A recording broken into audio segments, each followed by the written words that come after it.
gusto saludarles en este estudio y repaso de la lección número 11, titulada El Padre, el Hijo y el Espíritu Santo. Creo que durante este trimestre el estudio del libro de Juan pues nos ha mostrado cómo para él era importante dar a conocer esta relación que siempre hubo entre Jesús, Dios, y el trabajo del Espíritu Santo. Entonces, esta semana pues vamos a profundizar un poco más en cómo este concepto que es de un Dios que se forma por tres o que se manifiesta de tres maneras, pues sigue vigente para nosotros. La lección comienza diciendo que pues para nuestra mente finita es un concepto difícil de asimilar y que por eso pues muchas personas prefieren no creer, prefieren omitirlo, pero que bueno, nos va a ir pues mostrando a través de estos versículos de Juan, sobre todo en este contexto de poco antes de la muerte de Jesús, en estas últimas palabras que va a dedicar a sus discípulos, y no solo a ellos, sino también a todas las generaciones venideras donde nosotros estamos incluidos, cómo es que la relación de Dios manifestada de esas tres maneras, pues es muy cercana. El versículo de esta semana dice: pero el Consolador, el Espíritu Santo, a quien el Padre enviará en mi nombre, Él les enseñará todas las cosas y les recordará todo lo que les he dicho. Juan 14:26. Esta lección se enfoca más al estudio del Espíritu Santo. No es una manifestación nueva, no es un invento nuevo que ahora se toma en el Nuevo Testamento, sino que, el Espíritu Santo siempre ha aparecido desde el Antiguo Testamento, desde el inicio de la creación. Por eso Dios dice: hagamos al hombre a nuestra imagen y semejanza. Y debemos de entender que no son tres dioses por separado, no son tres entes por separado, sino que es un solo Dios que maneja se manifiesta de ciertas maneras, eso es correcto, pero que no dejan de tener la misma esencia y no dejan de ser el mismo Dios. Entonces, el Antiguo Testamento siempre hemos visto infinidades de manifestaciones de Dios como Padre, como el Dios único. Hemos visto manifestaciones de Jesús incluso encarnada en cuerpo humano en el Antiguo Testamento, pero también vemos manifestaciones del Espíritu Santo, el que estaba con Moisés, en la unción de Saúl, con los profetas, con Eliseo, con Elías. Ellos tenían el Espíritu Santo de Dios, que era el que les hacía que realizaran todas las cosas que ellos habían ejercido durante su ministerio. Entonces comenzamos pues como Dios nos muestra al Padre. Nosotros sabemos que la corona de la creación fuimos nosotros, los seres humanos. Fuimos esa cereza del pastel, los que fuimos creados al final, precisamente para que nosotros pudiéramos regir este mundo. Sin embargo, llega Satanás, caemos, somos pecadores ahora, y con el pecado llega esa ruptura de la relación que teníamos con Dios. Sabíamos que Dios se paseaba en el jardín del Edén, hablaba con Adán y Eva, y cuando el pecado entra, ellos se asustan y se esconden. Entonces, pues Dios en su amor infinito, sabemos que Él pues nos ama, dijo, bueno, vamos a tratar de restablecer esta relación que teníamos, y lo hace enviando a Jesús. Entonces, Jesús viene aquí con forma humana, con los mismos padecimientos, preocupaciones que sentimos nosotros como seres humanos, pues ya caídos en pecado, pero Él siempre estuvo unido al Padre. Y en Juan Él lo manifiesta, Él siempre dice que el Padre está en mí y yo en Él, como lo menciona en Juan 10:38. Dice: yo vengo a hacer las obras de mi Padre para que conozcan al Padre a través de mí.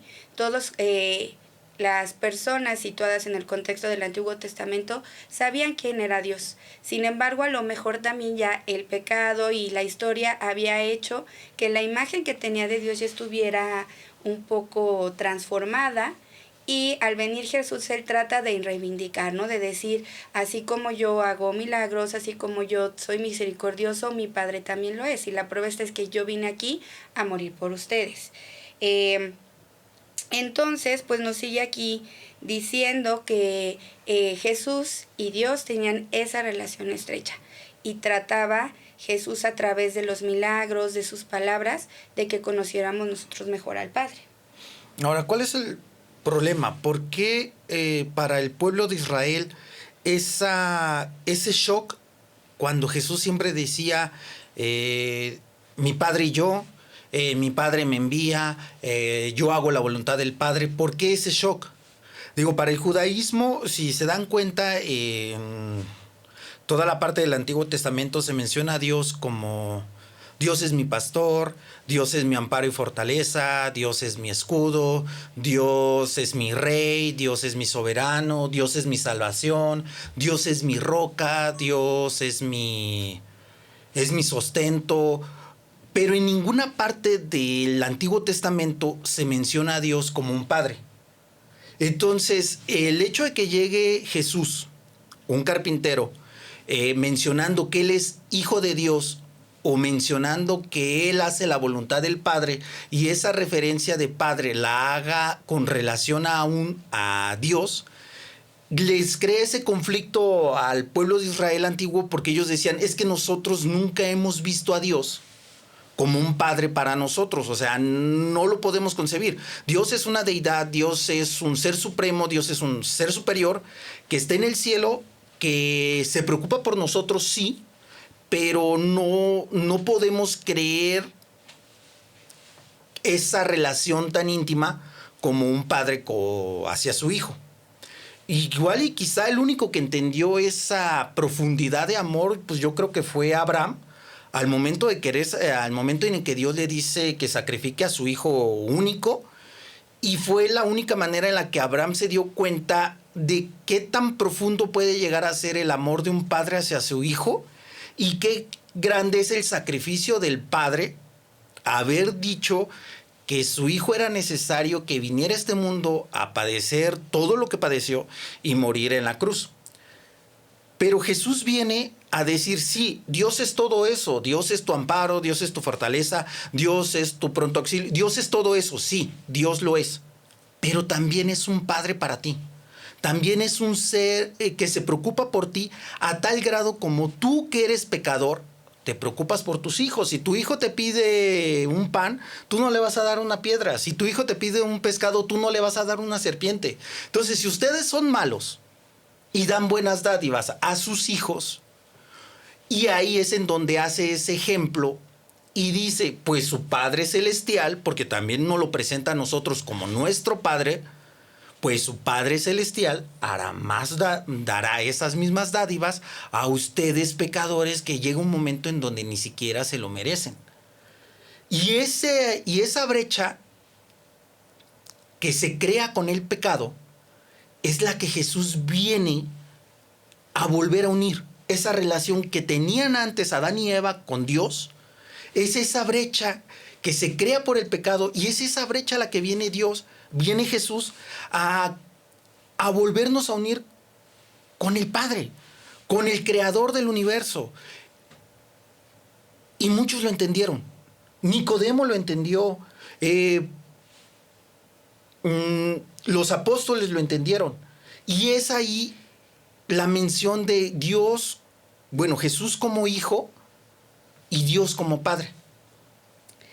Así es, yo creo que eso es lo más bonito. Como decía mi esposo, que Jesús viene a cerrar esta brecha, inclusive aquí en la lección lo dice, y voy a leerlo porque me gustó mucho. Dice, Jesús vino a compartir y a declarar la gloria de Dios para que la relación rota por el pecado pudiera ser restaurada, al menos para quienes estuvieran dispuestos a aceptar por fe lo que les ha ofrecido en Cristo Jesús. Y esta es la parte, ¿no? Esta estrechez de Jesús y el Padre es de yo vengo del Padre, la palabra, si ustedes creen en mí, creen en el Padre, como yo soy la verdad, como mi Padre que está en los cielos. Y yo creo que esta es la parte que nosotros debemos tener. ¿Por qué? Porque dice aquí que conocer al Hijo es conocer al Padre. ¿Qué quiere decir? Que nosotros creemos, podemos llegar a Dios a través de Jesús. Juan tiene muchísimos ejemplos a través de su libro, inclusive pues decir que en el libro de Juan y también en sus epístolas primera, segunda y tercera aparece pues más de 136 veces la palabra Padre, ¿no? A él le encanta hacer esta referencia, y si hubo alguien que tuvo esa relación más especial y estrecha con Jesús, pues fue precisamente Juan. Y es por eso que de todos los evangelios ese es el que más se refiere, ¿no? A que Jesús siempre habló de, si me conocen a mí, es conocer al Padre.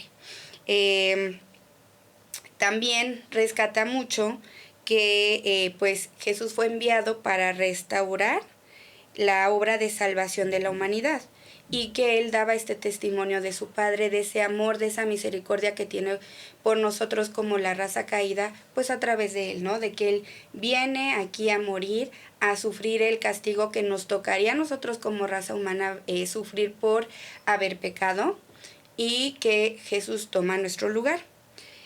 También nos dice aquí que pues lo que quiere Dios al enviar a su Hijo es que nosotros creamos en Él y tengamos la vida eterna. Ahora, más de 136 veces, como ya lo mencionaste, la palabra Padre aparece en el libro de Juan. La palabra Jesús aparece, yo creo que la misma cantidad de veces. Pero el Espíritu Santo no es tan conocido en el libro de Juan como en otros escritos. Pero ahora vamos a pasar a la parte del Espíritu Santo. ¿Por qué el Espíritu Santo? Dios es el Padre. Dios es el Dios unisciente, unisapiente, omnipresente. Es todo. No podemos ponerle un principio, no podemos ponerle un fin, porque Él está por encima de todo, y nuestra mente finita no logra entender que haya algo tan superior, algo tan supremo, que no tiene ni principio ni final. O sea, nuestra mente no lo puede concebir. Jesús, pues viene a esta tierra, es Dios, pero viene también con cuerpo humano, sufriendo los mismos sufrimientos humanos. Si él se llegara a caer, se rasparía igual que un ser humano, se le saldría sangre igual que un ser humano, ¿ok? Pero entonces, ahora, ¿cuál o por qué un espíritu? O sea, ¿por qué el papel del Espíritu Santo, o qué tiene que ver el Espíritu Santo? Como ya lo mencioné, o sea, el Espíritu Santo ha estado desde el principio de los tiempos y se ha manifestado a través de los tiempos, y hay claros ejemplos en el Antiguo Testamento del Espíritu Santo. Yo en lo personal pienso que a Jesús le hubiera encantado quedarse con nosotros por siempre, eternamente, para siempre. Sin embargo, su limitación como ser humano, pues también era la vejez, porque él creció, fue un bebé, fue un niño, fue un adolescente, fue un adulto. Él creció y en algún momento pues iba a envejecer por la limitación del cuerpo humano. Y Jesús les dice, yo en algún momento me voy a ir. Tuvo que ser así, tuvo que ser ofrecido como cordero para quitar el pecado del mundo. Pues sí, ese era el plan. Ese era el plan de redención, que hay una víctima inocente, que se derramara sangre para perdón de nuestros pecados, y qué mejor víctima inocente pues que el creador y el hacedor de la ley. Entonces, él tiene que morir. Pero es lo más maravilloso del amor de Dios. No te voy a dejar solo. No puedes estar solo. O sea, yo ya te enseñé muchas cosas. Durante 3 años aprendiste mucho de mí. Y esto pues lo estoy mencionando por los discípulos, o por todos los que seguían a Jesús, la multitud de más de 70 personas que seguían a Jesús y que también se consideraban discípulos de Jesús. Pero esas 70 personas, esos 11 apóstoles que al final quedaron, no se podían quedar solos, no se podían quedar desperdigados, porque la profecía también decía, mata al pastor y las ovejas se van a esparcir. Entonces, es necesario que venga un consolador, es necesario que venga alguien más que te haga recordar, porque eso lo dijo Jesús, que te haga recordar todo lo que yo te enseñé. Y ese es el papel fundamental del Espíritu Santo. Así es el que el que nos convence de algo está mal, de necesitas ir a alguien, hay un vacío en tu corazón, pero también nos da esa pauta de decirnos, este es el camino, este es quien lo puede llenar. ¿No? El papel del Espíritu Santo hoy por hoy es mantenernos unidos, recordarnos siempre, ¿no? Lo menciona aquí en Juan, nos dice que nos va a convencer de justicia, nos va a convencer también, lo leo aquí, que nos dice que Él nos convence de justicia, de pecado y de juicio. Entonces, y lo explica tal cual, del pecado para que creamos en Él, de decir, sí estamos mal, estoy mal, necesito ir a Jesús. De justicia, porque saber que la sangre de Cristo es la única que puede limpiarme. Y pues es lo que nos ayuda también, lo que nos recuerda cuánto no nos hemos sentido desanimados. Más adelante en la oración de Jesús va a retomar, y lo que nos ayuda, lo que nos fortalece es ese Espíritu Santo. Muchas veces sí es esa vocecita que escuchamos de no te preocupes, todo va a estar bien, de también de quizá cuando queremos tomar una decisión equivocada que nos dice alto, no lo hagas. Esa vocecita que aunque a veces no tenemos ganas nos dice, ora, háblale a tu padre, dile lo que sientes, dile cómo te sientes. Esa vocecita que a veces si no queremos leer la Biblia nos dice, léela, y por qué no hasta nos dicen qué libro necesitamos leer en ese momento, algo que nos anime. Entonces el Espíritu Santo es importante porque si bien nosotros no estuvimos presentes ni cuando fue la creación del mundo, no tuvimos a lo mejor tampoco pues ese privilegio de escuchar a Jesús, de verlo hacer milagros, el Espíritu Santo es también quien nos anima a creer tanto lo que está en las Escrituras, y si no también pues por qué tantos hallazgos científicos que respaldan todo lo que dice la Escritura, toda la historia. No es simplemente a los que dicen, no, es que pues yo sí la fe y todo, pero pues no creo, a lo mejor nada más pues son pláticas, son historias. Pues la misma ciencia muchas veces está amparando todo lo que nosotros sabemos. Entonces, ¿quién es el que nos dice si es cierto, yo creo y creo por fe todo este sacrificio de Cristo? El Espíritu Santo. Para eso Él sigue aquí con nosotros, y bien dicen a lo largo del Nuevo Testamento que es el que nos va a recordar, es el que nos anima, el que muchas veces también habla a otras personas para que nosotros podamos ver el amor de Dios a través de ellas. Entonces, pues es muy importante también esta obra del Espíritu Santo hoy en día, y que nosotros podemos sentirla totalmente en nuestra vida.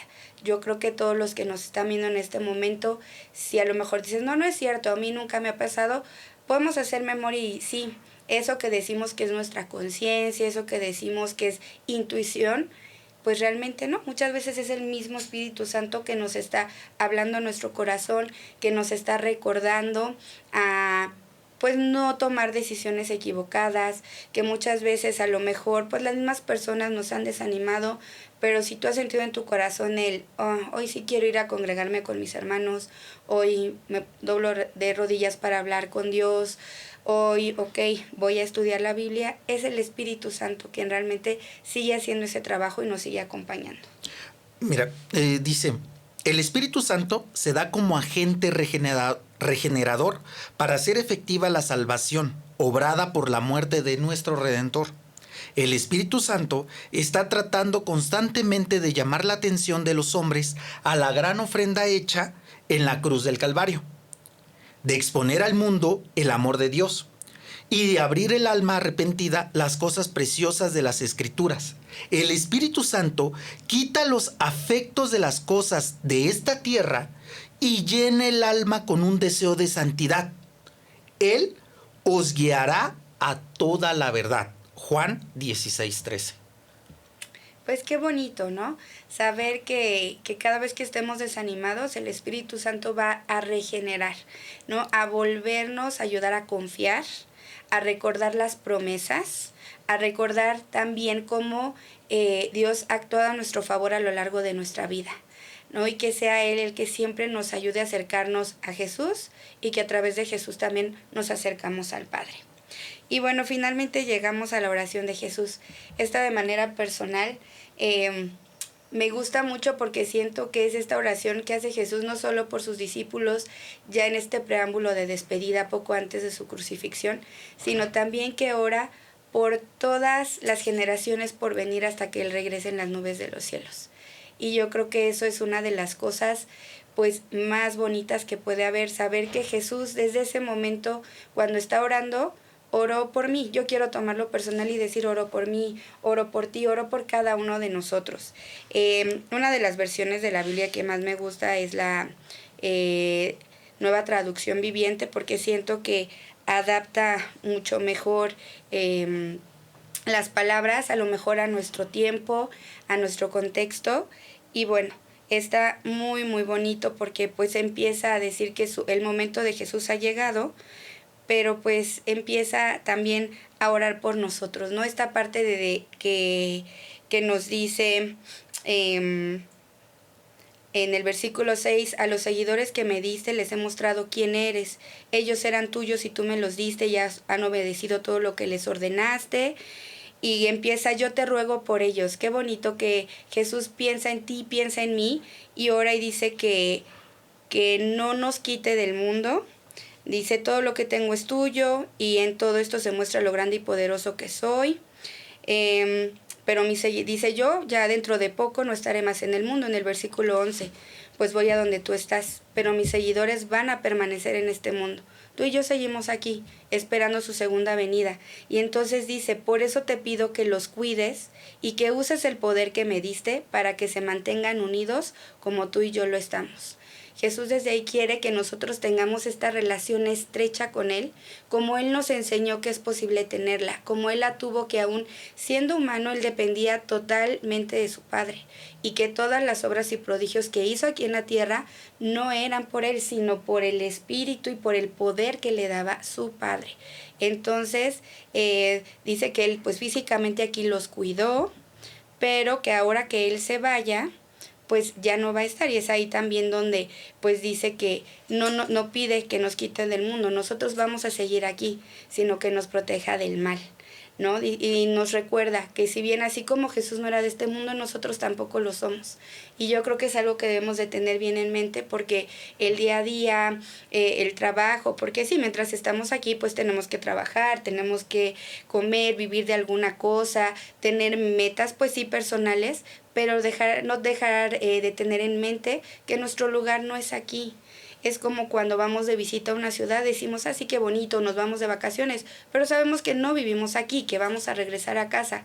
Pero aquí todavía es más grande y más bonito porque pues aquí es temporal y nuestra verdadera casa, nuestro verdadero hogar, pues es en el cielo con Jesús. Y que Jesús haya tomado ese tiempo de orar por ti y por mí, pues yo creo que es de las cosas más bonitas porque sigue reflejando ese amor y esa misericordia que tiene para con nosotros. Dios no nos deja solos y manda a su Espíritu. Hoy en día pues, no podemos ver a Dios. Sabemos que está aquí, pues sabemos que está aquí porque se manifiesta a través de todos los milagros que ha obrado en nuestra vida, de los peligros que nos ha salvado, pero solamente lo vamos a reconocer si nosotros estamos dispuestos a verlo. Porque la verdad puede estar ahí, pero si yo no estoy dispuesto a verla, por más que me la pongan enfrente, por más que me giren la cara para que yo la pueda ver, si yo no estoy dispuesto a reconocerla, si yo no estoy dispuesto a aceptarla, Jesús también dice, yo estoy a la puerta y llamo. Pero si oyes mi voz y abres la puerta, voy a entrar a tu corazón y estaré en tu vida. Solamente si tú abres la puerta. Si tú no abres la puerta, por más maravilloso que pueda ser este evangelio, por más maravilloso que pueda ser Dios, por más poder que pueda manifestar en tu vida, si tú no estás dispuesto a abrir la puerta, Dios no va a obrar ese cambio en ti. Dios no va a poder entrar en ti. Y entonces te vas a perder de muchísimas bendiciones. Así es, y yo creo que para resumir pues esta lección tan bonita que nos viene a recordar que si bien Dios es uno y se manifiesta de tres maneras diferentes, pues Dios, el Padre, es el creador de todo, que nos ama, nos creó para pues poder regir este mundo. Las cosas no salieron bien, se rompe la relación, entonces Jesús viene, siendo también Dios, viene a presentarnos al Padre, a morir por nosotros, a asumir la culpa, a sacrificarse por nosotros, para que tengamos nuevamente esta relación estrecha con Dios, que es el creador de todo. Él muere por nosotros, regresa al cielo, pero nuevamente mostrando este amor y misericordia, nos deja el Espíritu Santo, que es la otra manifestación para recordarnos que Dios nos ama, que está con nosotros, para mantenernos firmes para su segunda venida y que entonces sí podamos reunirnos nuevamente con Él. Y pues bueno, que Dios siempre piensa en nosotros, que nos ama, que su único objetivo es reunirse con nosotros porque somos sus criaturas, somos sus hijos, y que pues siempre debemos de tomar en cuenta esto en nuestro día a día. Recuerden que pues estas lecciones, la Biblia en sí no es solamente teoría. Nos invita a que nosotros lo probemos, que nosotros podamos tener esta relación estrecha con Él en nuestro caminar, pues mientras esperamos su segunda venida. Pues no queda nada más que decir, más que el Señor los bendiga. Fue una maravillosa lección y pues vamos a concluir con una oración. Vamos a orar. Querido Dios, te agradecemos porque a través de la Biblia y del Evangelio de Juan hemos aprendido de tu amor, de todos los milagros que obraste, de cómo veniste a presentarnos al Padre y que solo podemos llegar a Él por medio de ti. Ayúdanos a que siempre que el Espíritu Santo hable a nuestro corazón, estemos perceptivos, dispuestos a escucharlo, a aceptar siempre tu sacrificio y a tener siempre esta esperanza en nuestro corazón de reunirnos contigo, porque tu palabra es verdad. Ayúdanos siempre a todos, bendícenos y que siempre podamos seguir teniendo esta oportunidad de estudiarte y de conocerte a través de las Escrituras. Todo esto te lo agradecemos y lo pedimos en el nombre de Cristo Jesús. Amén. Amén.